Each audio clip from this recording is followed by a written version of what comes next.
Good morning all of you. Do you guys know what is hypothetico deductive? ये concept दिया था Karl popper ने, but उससे पहले आपको ये समझना जरूरी है कि एक हाइपोथेसिस क्या होती है। हाइपोथेसिस होता है एक टेंटेटिव, वी कैन से, एक आप गेस लगाते हैं, टेंटेटिव स्टेटमेंट।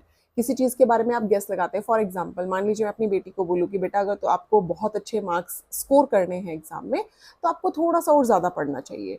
उसी तरह से अगर मैं आप लोगों को बोलूँ कि if you want to qualify UGC NET JRF exam, then you have to study at least 8 hours to 10 hours.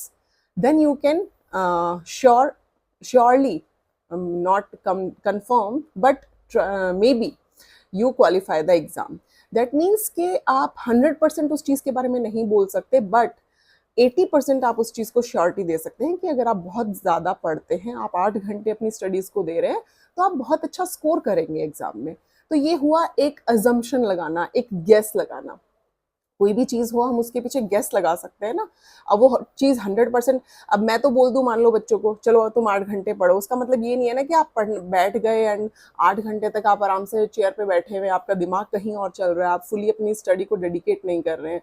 That is hypothesis. अब देखिए, डिडक्टिव जब होता है मेथड, उसमें हाइपोथेसिस सबसे ऊपर होगा। सबसे पहले हाइपोथेसिस होती है, थ्योरी होती है, उस चीज को हम अप्लाई करते हैं, देन आगे बढ़ते हैं।